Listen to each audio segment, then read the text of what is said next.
ಯಾಕೆಲ್ರು ಗಾಯದ ಮೇಲೆ ಉಪ್ಪು ಸುರಿಯೋ ಕೆಲಸ ಮಾಡ್ತಾರೋ.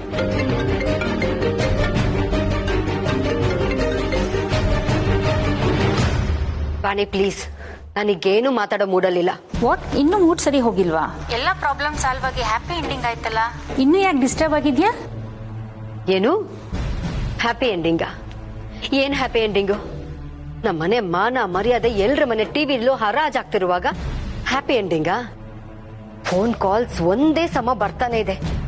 ನಾವ್ಯಾರು ಅಟೆಂಡ್ ಮಾಡಕ್ಕಾಗದೆ ಕೂತಿದೀವಿ. ಇವತ್ತಿಂದ ಹೇಗಪ್ಪ ತಲೆ ಎತ್ಕೊಂಡು ಓಡಾಡೋದು ಅಂತ ಯೋಚನೆಯಲ್ಲಿದ್ದೀವಿ. ಅಂತದ್ರಲ್ಲಿ ನೀ ನನ್ನ ಬೆಸ್ಟ್ ಫ್ರೆಂಡ್ ಆಗಿ ನನ್ನನ್ನು ಆಡ್ಕೊಳಕ್ ಫೋನ್ ಮಾಡ್ತಿದ್ಯಾ? ತಾರಾ, ಕಾಮ್ ಡೌನ್. ಅಲ್ಲ, ಎಲ್ಲ ಸಾಲ್ವ್ ಆದ್ಮೇಲೆ ಮರ್ಯಾದೆ ಹೋಗೋ ಮಾತುಗಳಿಂದ ಬರುತ್ತೆ. ಏನು ಎಲ್ಲ ಸಾಲ್ವ್ ಆಯ್ತಾ? ಏನ್ ಸಾಲ್ವ್ ಆಯ್ತು? ನೀವು ಮನೆಯವರೆಲ್ಲರೂ ಬೇಜಾರಿಂದ ಟಿವಿನೇ ಆನ್ ಮಾಡಿಲ್ವಾ? ಅದಕ್ಕೆ ಲೇಟೆಸ್ಟ್ ಅಪ್ಡೇಟ್ಸ್ ಗೊತ್ತಿಲ್ಲ ಅಂತ ಅನ್ಸುತ್ತೆ. ಮೊದಲು ನ್ಯೂಸ್ ನೋಡುತ್ತಾರಾ? ಏನಾಯ್ತು ತಾರಾ? ನ್ಯೂಸ್ ನೋಡ್ಬೇಕಂತೆ. Breaking news. ಎಸ್ಕೆ ಎಸ್ಟೇಟ್ ನಲ್ಲಿ ಪಾರ್ಟಿ ಮಾಡಿದ್ದ ಕಾಲೇಜ್ ಹುಡುಗರನ್ನು ಪೊಲೀಸರು ಅರೆಸ್ಟ್ ಮಾಡಿದರು. ಈ ಪ್ರಕರಣಕ್ಕೆ ಸಂಬಂಧಪಟ್ಟಂತೆ ಕಮಲಿ ಮಹಾಜನ್ ಎಂಬುವವರು ಮಾದಕ ವಸ್ತುವನ್ನು ಸೇವಿಸಿ ಪಾರ್ಟಿಯಲ್ಲಿ ಡಾನ್ಸ್ ಮಾಡಿದ್ದರು ಎಂಬ ವಿಡಿಯೋ ಎಲ್ಲೆಡೆ ಹರಿದಾಡಿತ್ತು. ಆದರೆ ಇವತ್ತು ಪೊಲೀಸರಿಂದಲೇ ಸಿಕ್ಕಂತಹ ಸ್ಪಷ್ಟನೆ ಪ್ರಕಾರ ಕಮಲಿ ಮಹಾಜನ್ಗೂ ಹಾಗೂ ಪಾರ್ಟಿಯಲ್ಲಿ ಸಿಕ್ಕಂತಹ ಮಾದಕ ವಸ್ತುಗಳಿಗೂ ಯಾವುದೇ ಸಂಬಂಧವಿಲ್ಲ ಎಂಬುದು ಖಾತ್ರಿಯಾಗಿದೆ.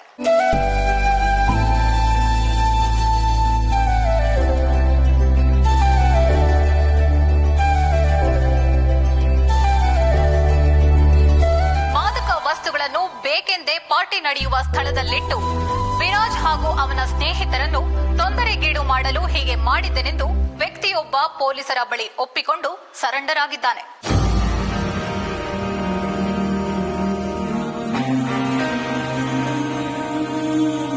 ಈ ಸತ್ಯ ಹೊರಬಂದ ನಂತರ ಕಮಲಿ ಮಹಾಜನ್ ಹಾಗೂ ಉಳಿದವರು ನಿರಪರಾಧಿಗಳು ಎಂಬುದು ಸಾಬೀತಾಗಿದೆ.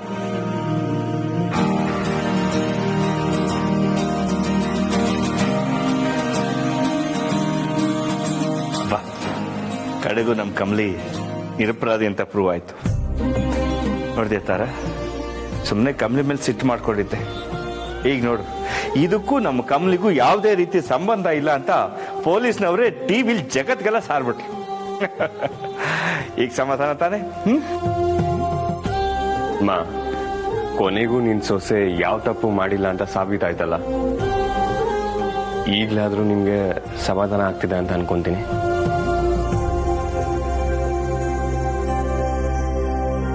ಈಗ ಇನ್ಯಾರೇ ಫೋನ್ ಮಾಡಿ ಏನೇ ಮಾತಾಡಿದ್ರು ನೀವು ಧೈರ್ಯವಾಗಿ ಭಯ ಇಲ್ಲದೆ ಮಾತಾಡ್ಬೋದು.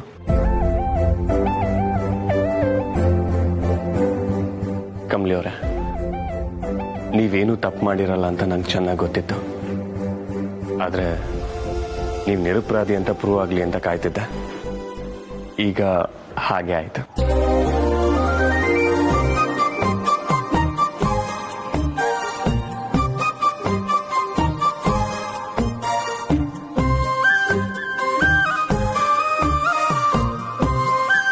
ಅತ್ತೆಮ್ಮ, ಮಾವಯ್ಯ, ತಿಂಡಿ ರೆಡಿಯಾಗೈತೆ, ಬನ್ನಿ ಸರ್. ನೀವು ಬನ್ನಿ ಸರ್.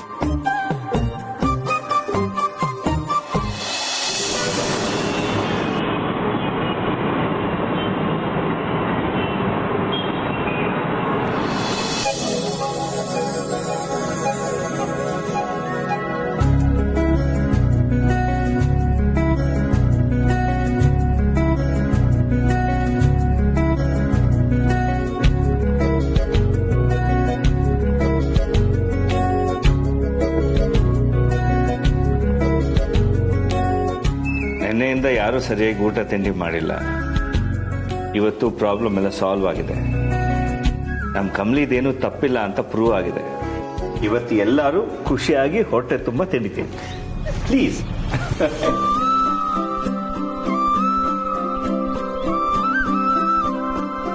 ಏನ್ ಗೊತ್ತಾ, ನಿನ್ನೆಯಿಂದ ಈ ವಿಚಾರ ನಿಜಾನ ಅಂತ ಎಷ್ಟು ಜನ ಕಾಲ್ ಮಾಡಿ ಕೇಳ್ತಿದ್ರು. ಈಗ ಅವ್ರೆಲ್ರು ಮತ್ತೆ ಕಾಲ್ ಮಾಡಿ ಟಿವಿಲಿ ಏನೋ ತೋರಿಸಿದ್ರು, ಅದನ್ನೆಲ್ಲ ನಾವು ನಂಬಿಟ್ಟಿದ್ವಿ ಅಂತ ಸಾರಿ ಕೇಳಿ ಅಪಾಲಜೈಸ್ ಮಾಡ್ತಿದ್ದಾರೆ.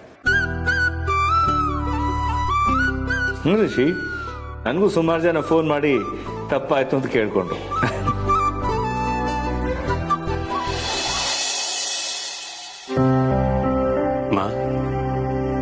ನೀವಿನ್ನೂ ಬೇಜಾರಲ್ಲೇ ಇರೋ ಹಾಗಿದೆ. ಹಾಗೇನಿಲ್ಲ ಋಷಿ, ಅಪ್ಸೆಟ್ ಆಗಿರೋ ಮೂಡ್ ಸರಿ ಹೋಗೋದಕ್ಕೆ ಸ್ವಲ್ಪ ಟೈಮ್ ತಗೊಳತ್ತೆ ಅಲ್ವಾ?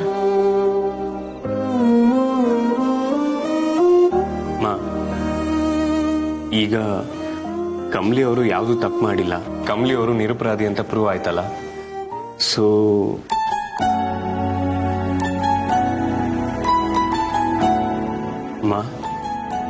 ಕಮಲಿನ ಕಾಲೇಜಿಗೆ ಕಳ್ಸೋದ್ರ ಬಗ್ಗೆ ಕೇಳ್ತಾ ಇದೀಯಾ? ಹೌದಮ್ಮ.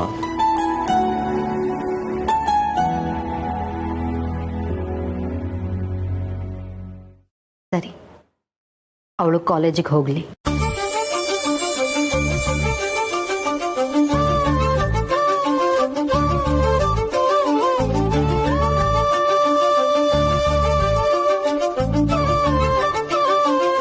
ಅತ್ತಮ್ಮ, ಈ ಮಾತನ್ನ ನೀವೇ ಹೇಳ್ತಿದ್ದೀರಾ? ಥ್ಯಾಂಕ್ಸ್ ಅತ್ತಮ್ಮ. ನಾನು ಈಗಲೇ ಹೋಗಿ ಬ್ಯಾಗ್ ತಕ್ಕ ಬರ್ತೀನಿ.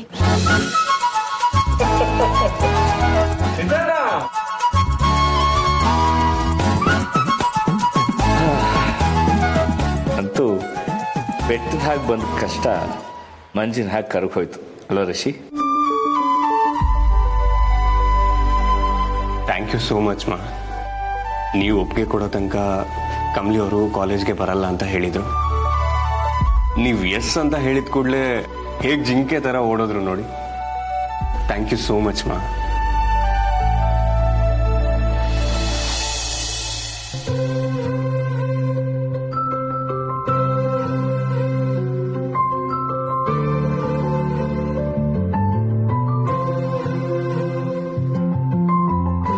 ಕಮಲಿ ಅವರ, ನೀವು ಇಷ್ಟಪಟ್ಟ ಹಾಗೆ ಅಮ್ಮ ನಿಮಗೆ ಕಾಲೇಜ್ ಹೋಗೋದಕ್ಕೆ ಪರ್ಮಿಷನ್ ಕೊಟ್ಟಿದ್ದಾರೆ. ಖುಷಿನಾ? ರಿಷಿ ಸರ್, ಇದೇ ನಿಮ್ಗೆ ಹೇಳ್ತಿದ್ದೀರಾ? ನಂಗೆ ಏಟ್ ಖುಷಿ ಆಯ್ತೈತೆ ಅಂತ ಹೇಳ್ಕೊಳಕ್ಕೆ ಪದಗಳೇ ಸಾಲ್ತಿಲ್ಲ. ನಿಮ್ಗೆ ಪದಗಳೇ ಸಾಲ್ತಿಲ್ಲ ಅಂತ ಹೇಳಿದ್ರೆ ನನ್ನ ಹತ್ರ ಒಂದು ಐಡಿಯಾ ಇದೆ. ಏನ್ ಸರ್ ಅದು? ನನ್ಗೆ ಇಷ್ಟವಾಗಿರೋದು ನಿಮಗೆ ಕಷ್ಟವಾಗಿರೋದು. ಸರ್, ಮುತ್ತು. ಯಾವಾಗ ನೋಡಿದ್ರು ನಿಮ್ದಿದಾಯ್ತು. ಬರ್ರಿ. ಅರೆ,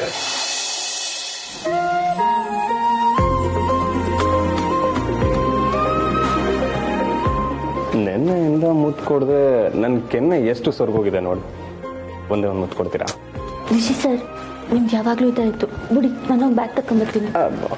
ಕಮಲಿ ಅವರೇ, ನೀವು ಬ್ಯಾಗ್ ತಗೊಂಬರೋದಕ್ಕಿಂತ ಮುಂಚೆ ನಂಗೊಂದು ಮುತ್ತು ಕೊಟ್ಬಿಟ್ಟು ನನ್ನ ಮನ್ಸನ್ನ ತೃಪ್ತಿಗೊಳಿಸಿ.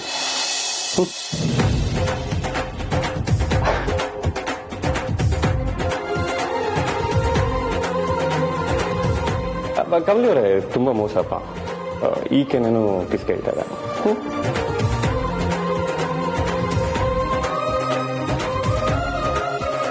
ಕಮಲಿ ಅವರೇ,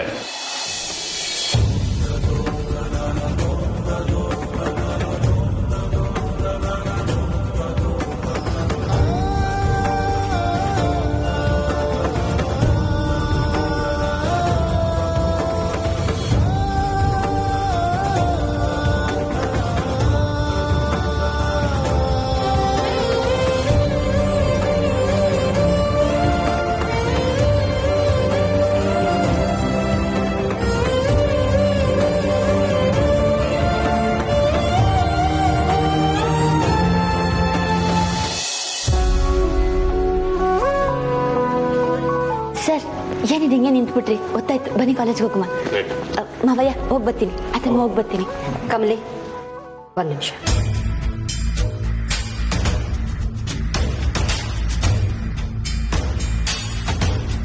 ನೋಡು ಕಮಲಿ, ಇಷ್ಟು ದಿನ ಏನ್ ನಡೀತೋ ಅದು ಹಳೆ ಅಧ್ಯಾಯ. ಇನ್ಮುಂದೆ ಏನ್ ನಡೆಯುತ್ತೋ ಅದು ಹೊಸ ಅಧ್ಯಾಯ. ನೀನ್ ನಮ್ಮ ಮನೆಗೆ ಬಂದಾಗಿಂದ ಇವತ್ತು ಬೆಳಗಿನ ತನಕ ಏನೇನೆಲ್ಲ ನಡೀತೋ ಅದನ್ನೆಲ್ಲ ಒಂದು ಕೆಟ್ಟ ಕನಸು ಅಂತ ನೀನು ಮರ್ತು ಬಿಡು. ನೀನ್ ಕಾಲೇಜ್ಗೆ ಹೋಗೋದಕ್ಕೆ, ನಿನ್ ಕನಸುಗಳನ್ನೆಲ್ಲ ಈಡೇರಿಸ್ಕೊಳ್ಳೋದಕ್ಕೆ ನಾನು ನಿನಗೆ ಪರ್ಮಿಷನ್ ಕೊಡ್ತಾ ಇದ್ದೀನಿ.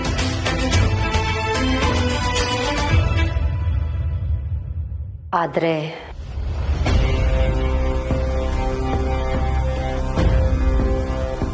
ಇನ್ಮುಂದೆ ನಮ್ಮ ಮನೆತನದ ಗೌರವ ಪ್ರತಿಷ್ಠೆಗೆ, ನಮ್ಮ ಕಾಲೇಜ್ ಹೆಸರು ಘನತೆಗೆ ನಿನ್ನ ಕಡೆಯಿಂದ ಇಷ್ಟು ಸಣ್ಣ ಚ್ಯುತಿನೂ ಬರ್ದೇ ಇರೋ ಹಾಗೆ ನೀನ್ ನೋಡ್ಕೋತೀನಿ ಅಂತ ನನಗ್ ಮಾತು ಕೊಡ್ಬೇಕು.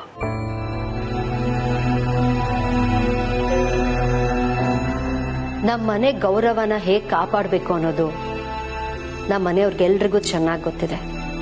ಅದನ್ನ ನಾನು ಅವ್ರಿಗೆ ಹೇಳ್ಕೊಡ್ಬೇಕಾಗಿಲ್ಲ. ಆದ್ರೆ ನೀನ್ ಅದನ್ನೆಲ್ಲ ಕಲ್ತ್ಕೋಬೇಕು.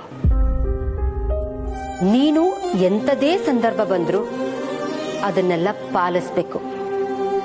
ಇದಕ್ಕೆ ನೀನು ಒಪ್ಪಿಗೆ ಇದೆ ಅನ್ನೋದಾದ್ರೆ ಮಾತ್ರ ನಿನ್ಗೆ ಈ ಮನೆಯಲ್ಲಿ ಜಾಗ.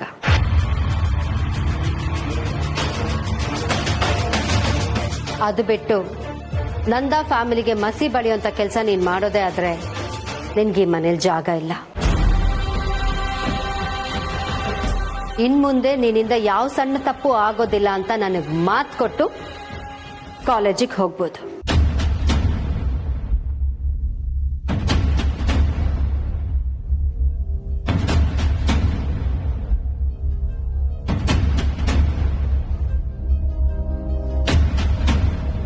ಅದಕ್ಕೆ ಯಾಕೆ ಯೋಚನೆ ಮಾಡ್ತೀರಾ ಅತ್ತಮ್ಮ?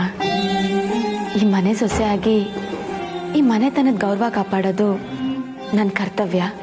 ನಾನು ಅದನ್ನ ಖಂಡಿತವಾಗ್ಲೂ ಕಾಪಾಡ್ತೀನಿ. ನೀವ್ ಯಾರು ತಲೆ ತಗ್ಸೋಂಥ ಕೆಲಸನ ನಾನು ಮಾಡಕ್ಕಿಲ್ಲ. ನನ್ನ ಉಸಿರೋ ಗಂಟ ಈ ಮನೆ ಒಳ್ಳೇದಕ್ಕೆ ನಾನು ಹೋರಾಡ್ತೀನಿ ಅತ್ತಮ್ಮ.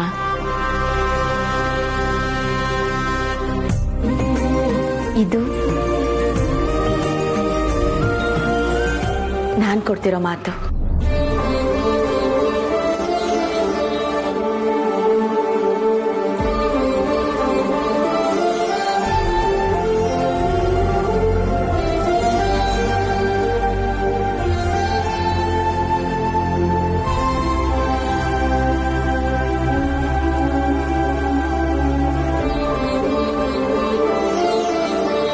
That's like a good girl. ಅತ್ತಮ್ಮ ಆಶೀರ್ವಾದ ಮಾಡಿ. ಮಾವಯ್ಯ ಒಳ್ಳೇದಾಗ್ಲಿ, ಹೋಗು. ಇಲ್ಲಿ ಹೋಗ್ಬ, ಒಳ್ಳೇದಾಗ್ಲಿ. ಕೊಡ್ಬೇಸಿ, ಹುಷಾರಾಗಿ ಹೋಗಿ ಬನ್ನಿ.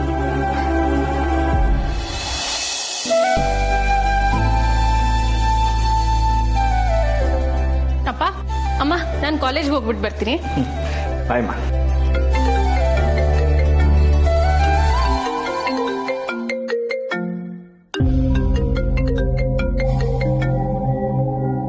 ಯಾರ್ದು ಫೋನ್ ರಚನಾ?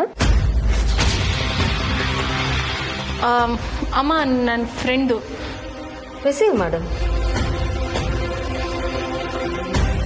ಅಮ್ಮ, ಅವಳು ಕಾಲೇಜಲ್ಲೇ ಸಿಗ್ತಾಳಲ್ಲ, ಅಲ್ಲೇ ಮಾತಾಡ್ತೀನಿ ಬಿಡಿ. ಹಾ, ಬಾಯ್ ಬಾಯ್.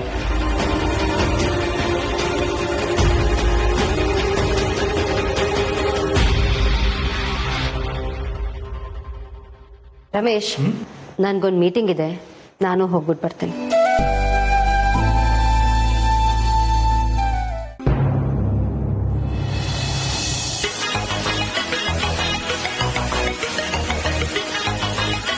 ನಮಸ್ಕಾರ. ನೋಡು ಹೆಂಗ್ ಮೂತಿ ತಿರ್ಸ್ತೀಯ. ನಿನ್ನ ಮುಖಕ್ಕೆ ಕೋಪ ಸೂಟ್ ಆಗತ್ತೆ ಗೊತ್ತು, ಅದು ಅದಕ್ಕಿಂತ ಒಂದು ಕೈ ಜಾಸ್ತಿ ನಗು ಸೂಟ್ ಆಗತ್ತೆ. ಎಲ್ಲಿ ಚಿನ್ನ ನಗು? ಬೆಕ್ಕಿನ ತರ ಯಾಕೆ ನನ್ನ ದಾರಿಗೆ ಅಡ್ಡ ಬಂದಿದ್ಯಾ? ಸೈಡ್ಗೆ ಹೋಗು. ಹಲೋ, ಸೈಡ್ಗೆ ಹೋಗುವಂತ ಸೈಡ್ ಕ್ಯಾರೆಕ್ಟರ್ ಅಲ್ಲ ಅಮ್ಮ, ನಾವು ನಿಮ್ಮ ಗಂಡ. ಬಿಟ್ಟ ಅಂದ್ರೆ ಗಂಡ ಅಂತೆ ಗಂಡ. ಹೆಸರಿ ಹೇಳ್ಬೇಕು ನಿಂಗೆ ನನ್ನ ಎದುರುಗಡೆ ಬರ್ಬೇಡ ಅಂತ. ಚಿನ್ನ ನೋಡು, ಅಪಾರ್ಥ ಮಾಡ್ಕೋಬೇಡ. ನಾನು ಕಮಲಿ ಮಾತು ಕೇಳ್ಕೊಂಡು ನಿನ್ನ ದೂರ ಮಾಡಕ್ ಟ್ರೈ ಮಾಡಿದೆ ನಿಜ. ಅದೇ ನನ್ ಪ್ರೀತಿ ಸುಳ್ಳಲ್ಲ. ನಾನ್ ಯಾಕೆ ಕಮಲಿ ಮಾತು ಕೇಳಕ್ ನೋಡ್ದೆ ಅಂತ ಬೇಕಾಗಿಲ್ಲ. ಯಾರ್ದೋ ಮಾತ್ ಕೇಳಿ ಡಿಸಿಷನ್ ತಗೊಳ್ಳೋರ್ನ ನಾನ್ ನಂಬೋದು ಇಲ್ಲ, ನಂಗೆ ಅವ್ರು ಬೇಕಾಗೂ ಇಲ್ಲ. ದಾರಿ ಬಿಡು. ಚಿನ್ನ ನೋಡು, ನಾನು ದೂರ ಮಾಡಬೇಡ. ನಿನ್ಗೂ ನನ್ನ ಪ್ರೀತಿ ಇದ್ದಿದ್ದಕ್ಕೆ ತಾನೆ ನೀನು ನಮ್ಮ ಮನೆಗೆ ಹಬ್ಬ ಆಚರಿಸಕ್ಕೆ ಅಂತ ಬಂದಿದ್ದು. ಈಗ ಯಾಕೆ ಕೋಪ ಮಾಡ್ಕೋತಾ ಇದೀಯಾ? ನೋಡು, ಒಂದೇ ಒಂದ್ಸಲ ಕ್ಷಮಿಸ್ಬಿಡು, ನೀನ್ ಕೈ ಮುಗಿತೀನಿ. ಏಯ್, ರೋಡಲ್ಲಿ ಏನೋ ನಿನ್ ಡ್ರಾಮಾ ನೋಡು. ಮತ್ತೆ ಮತ್ತೆ ನಂಗೆ ಸಿಕ್ತರಿಸ್ಬೇಡ. ಪದೇ ಪದೇ ಅದೇ ವಿಷಯ ಮಾತಾಡಕ್ ನಂಗೆ ಸ್ವಲ್ಪನೂ ಇಷ್ಟ ಇಲ್ಲ. ಸುಮ್ನೆ ಇಲ್ಲಿಂದ ಹೊಟ್ಟೋಗು. ಹಂಗ ನನ್ ಪ್ರೀತಿಗೆ ಅರ್ಥನೇ ಇಲ್ವಾ? ಸರಿ ಸರಿ ಆಯ್ತು, ಪ್ರೀತಿ ಗೀತಿ ಎಲ್ಲ ಪಕ್ಕಕ್ಕೆ ಇಟ್ಬಿಡೋಣ. ಒಂದೇ ಒಂದ್ ಹೆಲ್ಪ್, ಹಂಗೆ ಹೋಗ್ತಾ ದಾರಿಲಿ ನನಗೆ ಡ್ರಾಪ್ ಕೊಟ್ಬಿಡಮ್ಮ. ಏನು ಮಾತಾಡಿದ್ರೆ ಸೈಲೆಂಟ್ ಆಗಿ ಕೂತ್ಕೋತೀನಿ. ಹೋಗ್ತಾ ಹಂಗೆ ಎತ್ತಾಕ್ಬಿಟ್ಟು ಹೋಗ್ಬಿಡು ಅಷ್ಟೇ. ಸೈಲೆಂಟ್ ಆಗಿದ್ಯಾ ಅಂದ್ರೆ ಪರ್ಮಿಷನ್ ಸಿಕ್ತು ಅಂತ ಅಮ್ಮರ ಟೈಮ್ ವೇಸ್ಟ್ ಮಾಡ್ಬಿಡತ್ತು. ಆಹಾ, ನನ್ನ ಹೆಂಡತಿ ಎಷ್ಟು ಒಳ್ಳೆಯವಳು. ನನ್ನ ಮೇಲೆ ಎಷ್ಟೇ ಕೋಪ ಇದ್ರು ಜೊತೆಗೊಂಚೂರು ಪ್ರೀತಿನೂ ಇದೆ ಅಲ್ವಾ? ಚಿನ್ನ, ಏನು ಯೋಚನೆ ಮಾಡ್ತಿದ್ಯಾ? ನಡಿ ನಡಿ ಹೋಗೋಣ. ನಾನಿನ್ನ ಮರೆಯಲಾರೆ.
Hello senior.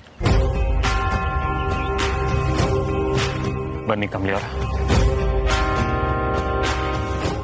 ಸರ್ ಒಂದ್ ನಿಮಿಷ.